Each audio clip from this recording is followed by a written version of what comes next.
Bienvenidos al debate. Hoy vamos a analizar los sucesos que ocurrieron en Jerusalén justo después de la crucifixión de Jesús de Nazaret. Un momento que de verdad partió en dos el pensamiento de Occidente. El material que tenemos delante nos plantea una pregunta fundamental. ¿Los eventos que rodearon la muerte de Jesús fueron una intervención divina, una ruptura de las leyes de la física, o se pueden explicar con lo que sabemos de ciencia, psicología y simple coincidencia histórica? Yo voy a defender la idea de que lo que ocurrió fue una clara irrupción de lo divino en la historia. Y yo, por mi parte, voy a argumentar que para cada uno de estos sucesos extraordinarios existe una explicación más sencilla, más terrenal, que no necesitamos, recurrir a lo sobrenatural para entender lo que pasó. Perfecto. Pues mi postura es que los fenómenos que se describen no son hechos aislados, sino que juntos forman una narrativa coherente y divina. Empecemos por lo que todos vieron: la oscuridad. Al mediodía, el cielo se apaga. Esto no es una simple anécdota del clima, es un símbolo potentísimo. Es como si la propia creación se pusiera de luto, como si la luz se negara a ser cómplice de lo que estaba pasando.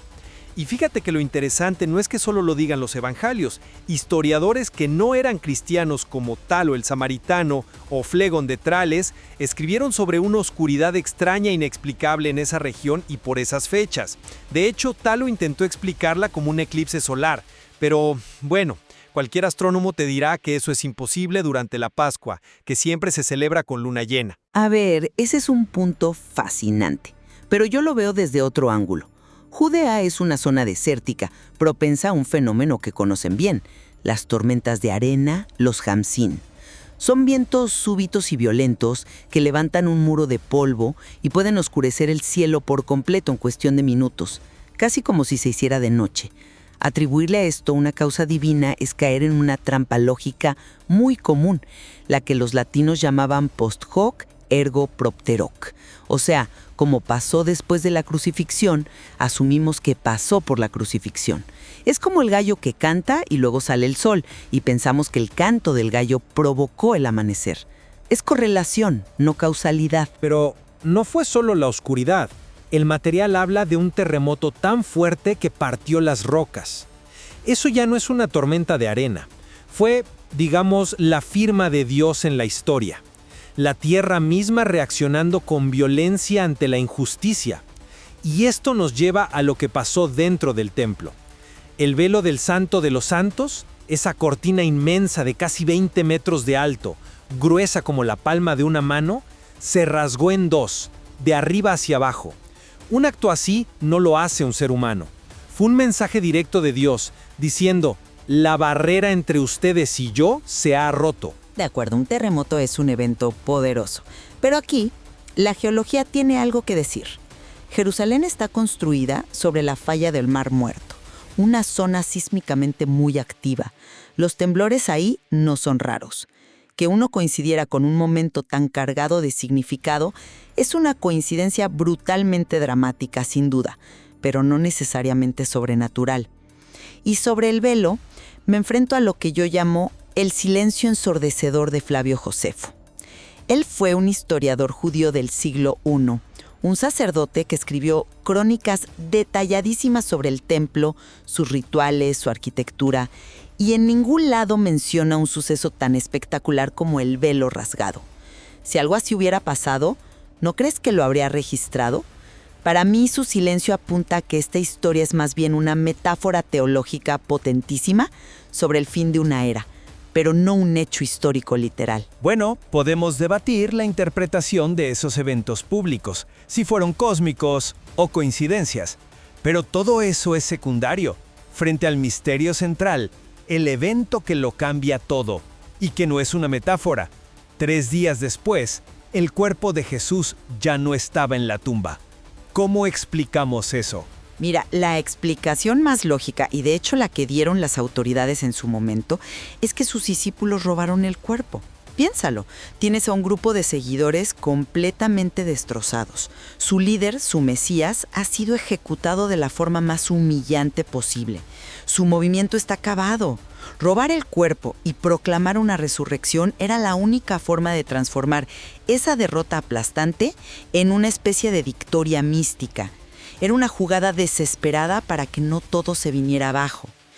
Y hay otras opciones, que las mujeres en la oscuridad del amanecer simplemente se equivocaran de tumba, o que el cuerpo, por ser el de un criminal ejecutado por Roma, nunca llegara a ser sepultado formalmente en ese sepulcro. Híjole, esa teoría del robo se cae en cuanto le aplicas un poco de psicología. Estamos hablando de un grupo de hombres aterrados. El texto dice que estaban escondidos bajo llave por miedo a que los arrestaran y les pasara lo mismo. ¿En serio creemos que esos hombres, de la noche a la mañana, se llenaron de valor para enfrentarse a una guardia romana que custodiaba la tumba, romper un sello imperial y llevarse un cadáver? No, no tiene sentido. Pero el argumento más fuerte es otro. La gente muere por lo que cree que es verdad. Pero nadie, y menos un grupo entero de personas, muere de formas horribles por una mentira que ellos mismos inventaron. Mantuvieron esa historia hasta el final, enfrentando torturas y la muerte. Eso es psicológicamente insostenible si todo era un fraude. Te concedo que morir por una mentira que sabes que es mentira es raro. Pero, ¿no es la historia humana una larga crónica de gente muriendo por creencias que objetivamente resultaron ser falsas? Piensa en los miembros de cultos que se suicidan esperando una nave espacial, o en soldados que mueren por una causa que luego la historia juzga como un error. La sinceridad y la fuerza de una creencia no la convierte en un hecho. Quizá al principio fue un engaño piadoso, que con el tiempo y la repetición ellos mismos llegaron a creerse. La mente humana es una máquina de autoengaño, sobre todo bajo un trauma colectivo tan brutal. No me convence ese razonamiento, porque ignora una pieza de evidencia física clave que se describe en el material: los lienzos funerarios. El relato dice que cuando Pedro y Juan entraron a la tumba, no la encontraron revuelta como si unos ladrones hubieran actuado.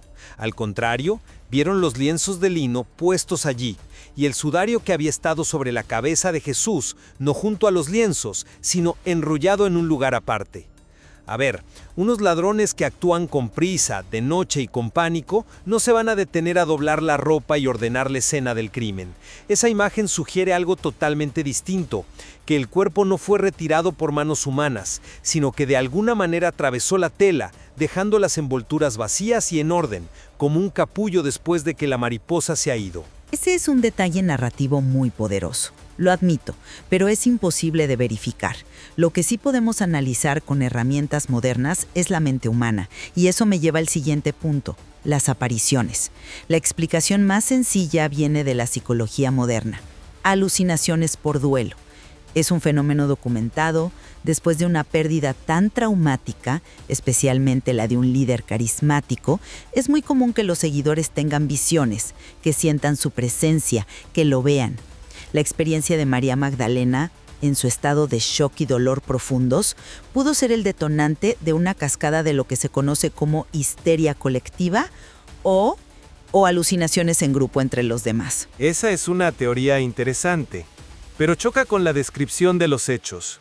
Las alucinaciones, por definición, son subjetivas, son privadas, son etéreas. Pero el Cristo resucitado que describen los relatos es enfáticamente físico. No es un fantasma. Le dice a Tomás que meta el dedo en sus heridas. Come un trozo de pescado asado con ellos para demostrar que tiene un cuerpo real. Una alucinación no come pescado, ¿o sí? Esto va en contra de la naturaleza de una visión puramente psicológica. Pero el golpe de gracia a esa teoría es el dato que da el apóstol Pablo. Afirma que Jesús se apareció a más de 500 personas al mismo tiempo. Sencillamente, no existe en toda la historia de la psicología un precedente o una explicación para una alucinación grupal de esa escala, con 500 personas viendo lo mismo al mismo tiempo. Es cierto. Una alucinación masiva de 500 personas es difícil, casi imposible de explicar. Sin embargo, hay que poner ese dato en contexto. Estamos hablando de un relato de Pablo escrito a años, quizá décadas después del supuesto evento. No es el informe de un periodista. Es más probable que sea una hipérbole retórica, Una forma de decir, muchísima gente lo vio, para fortalecer la fe de las nuevas comunidades, que un recuento fáctico y literal. Y esto me lleva al resultado de todo esto, el nacimiento del cristianismo. La explicación sociológica me parece mucho más sólida. Exacto. Y esa transformación de un puñado de pescadores derrotados en una fuerza que cambiaría el Imperio Romano es para mí el milagro final. Es inexplicable sin el evento de Pentecostés. Algo los transformó. El Espíritu Santo, según la fe, los llenó de una audacia que no tenían.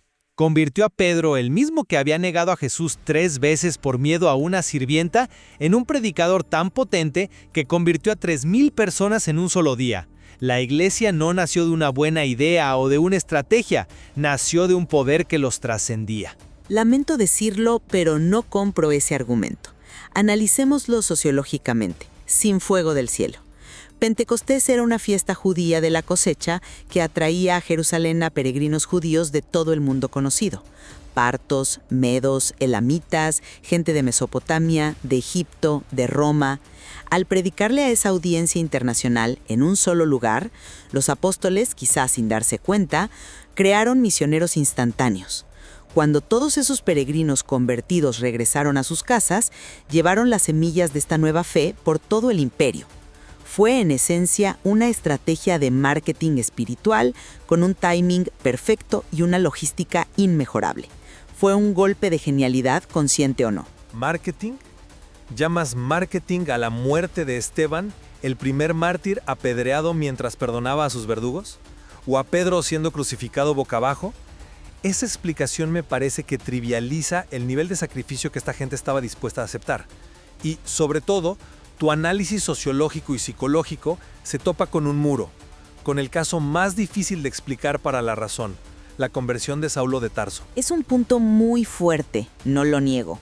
Pero, ¿has considerado la psicología de ese hombre? Saulo, que después fue Pablo, no era un observador neutral. Era un hombre de un celo extremo, propenso a las obsesiones. Primero, obsesionado con la pureza de la ley judía. Después, obsesionado con erradicar a los cristianos, a quienes veía como una secta herética y peligrosa. Imagínalo en ese viaje a Damasco, bajo el sol abrasador del desierto, física y mentalmente agotado. Pudo haber sufrido un colapso psicosomático. Algunos neurólogos han sugerido la posibilidad de una crisis de epilepsia del lóbulo temporal, un fenómeno que se sabe está asociado con visiones religiosas muy intensas y experiencias de conversión súbitas. Veo el argumento, pero presentas a Pablo casi como un fanático inestable. Y la historia nos dice otra cosa. Era un intelectual brillante, educado a los pies de Gamaliel, uno de los rabinos más respetados de su tiempo. No era un seguidor desilusionado buscando un clavo ardiendo al que aferrarse. Era el enemigo más inteligente, preparado y eficaz que tenía el movimiento. Su transformación de perseguidor a principal apóstol, de un momento a otro, en plena carretera, exige una explicación igual de extraordinaria.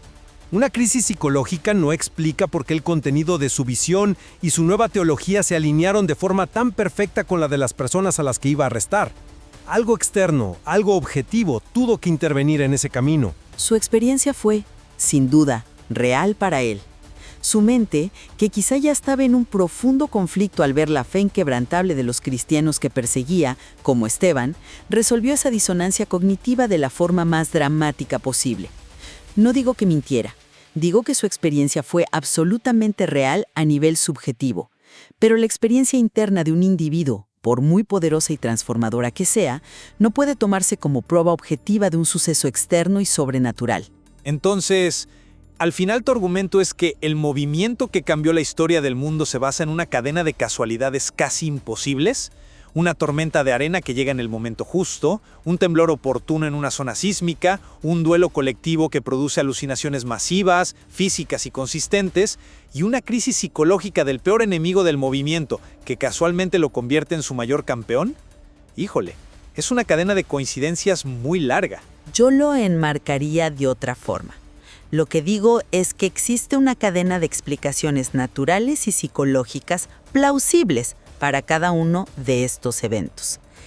El éxito arrollador del cristianismo no se debió a que sus milagros fueran hechos literales, sino a que su mensaje, un mensaje de amor radical, de igualdad ante Dios, de esperanza en la vida eterna, era social y espiritualmente irresistible en un imperio romano brutal y desigual. Le dio un valor infinito a cada persona, desde el esclavo hasta el patricio. Y la navaja de Occam, ese principio filosófico que nos dice que la explicación más simple suele ser la correcta, favorece esta visión. No necesitamos un milagro cuando una idea poderosa y la psicología humana son suficientes. Y yo concluyo que esas explicaciones racionales, aunque muy ingeniosas, se quedan cortas. Se fragmentan y no logran explicar la totalidad de los fenómenos de manera conjunta. No explican la inverosimilitud psicológica de los apóstoles muriendo por un fraude. No explican la naturaleza física y pública de las apariciones masivas y, sobre todo, no ofrecen una explicación satisfactoria para la transformación de su perseguidor más brillante. El mensaje de la fe solo tuvo poder porque su fundamento, la tumba vacía, era un hecho real, algo que la gente en Jerusalén podía ir y comprobar en ese momento. El cristianismo no triunfó por ser una buena idea, triunfó porque su fundador, según sus seguidores, derrotó a la muerte. Y así, la tensión permanece. Estamos ante el nacimiento de un mito fundador extraordinariamente exitoso, construido sobre la esperanza, la necesidad humana y una serie de coincidencias afortunadas, o estamos ante la irrupción de la eternidad en el tiempo. Creo que explorar ambas perspectivas es crucial para entender un evento que, sin lugar a dudas, redefinió la historia. La pregunta sobre lo que realmente sucedió en Jerusalén ese fin de semana queda, y quizá así deba ser, abierta.